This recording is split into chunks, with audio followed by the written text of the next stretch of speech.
Hi ನಮಸ್ತೆ, ನಾನು ನಿಮ್ಮ ಪ್ರೀತಿಯ ಮಿಸ್ಟರ್ ರಾಣ ಮಾತಾಡ್ತಾ ಇರೋದು. ನಾನು ಜಸ್ಟ್ ಈಗ ಏನೋ ಎಕ್ಸ್ಪೆಕ್ಟ್ ಇಟ್ಕೊಂಡು ಹೋಗಿದ್ದೆ. ರಾಮ್ ಚರಣ್ ಅವರ ತೆಲುಗು ಮೆಗಾ ಪವರ್ ಸ್ಟಾರ್ ಆದ ರಾಮ್ ಚರಣ್ ಅವರ ಚಲನಚಿತ್ರ ನೋಡೋಕ್ಕೆ ಅಂತಂದು ಹೋಗಿದ್ದೆ.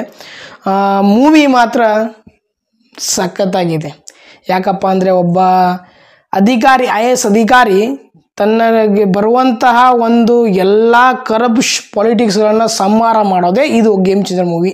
ಫ್ಲ್ಯಾಶ್ ಬ್ಯಾಕಲ್ಲಿ ಅವ್ರ ತಂದೆ ರೋಲಲ್ಲಿ ಬರ್ತಾರಂಥ ರಾಮ್ ಚರಣ್ ಕೂಡ ಅದ್ಭುತ ಆ್ಯಕ್ಟಿಂಗ್ ಮಾಡಿದೆ. ಮತ್ತು ಅಂಜಲಿ ಅವರು ಕೂಡ, ಕೈರಾ ಅಡ್ವಾಣಿ ಆ್ಯಕ್ಟಿಂಗ್ ಕೂಡ ತುಂಬ ಅದ್ಭುತವಾಗಿ ಮೂಡಿಬಂದಿದೆ. ಈ ಫಿಲಮ್ ಹೇಳ್ಬೇಕಪ್ಪ ಅಂದರೆ ಒನ್ ಟೈಮ್ ವಾಚಬಲ್, ಸೂಪರ್ ಆಗಿದೆ. ಶಂಕರ್ ಅವ್ರ ಡೈರೆಕ್ಷನಲ್ಲಿ ಬರುವಂಥ ಫಿಲಮ್ ಇದು. ಶಂಕರ್ ಅವರು ಸಾಕಷ್ಟು ರೋಬೋ 2.0 ಆ್ಯಂಡ್ ಮತ್ತು ಸಾಕಷ್ಟು ಚಲನಚಿತ್ರ ಮಾಡಿದ್ದಾರೆ. ಶಿವಾಜಿ ಸಾಕಷ್ಟು ಫಿಲ್ಮ್ ಮಾಡಿದ್ದಾರೆ. ಆ ಫಿಲ್ಮಲ್ಲಿ ಕಂಪೇರ್ ಮಾಡಿದರೆ ಗೇಮ್ ಚೇಂಜರ್ ಮೂವಿ ಅವರಿಗೆ ಕಮ್ ಬ್ಯಾಕ್ ಅಂತಲೇ ಹೇಳ್ತೀನಿ. ಯಾಕಪ್ಪ ಅಂದರೆ ತುಂಬ ಅದ್ಭುತವಾಗಿ ಮೂಡಿಬಂದಿದೆ. ಮೇಕಿಂಗ್ ಆಗಲಿ, ರಾಮ್ ಚರಣ್ ಅವರ ಸ್ಟೈಲಿಶ್ ಲುಕ್ ಆಗಲಿ, ಫೈಟ್ ಆಗಲಿ, ಡ್ಯಾನ್ಸ್ ಆಗಲಿ ಸಖತ್ತಾಗಿದೆ. ಒನ್ ಟೈಮ್ ವಾಚಬಲ್ ಮೂವಿ, ತುಂಬ ಅದ್ಭುತವಾಗಿದೆ. ಯಾರು ಮಿಸ್ ಮಾಡೋಕ್ಕೆ ಹೋಗಬೇಡಿ.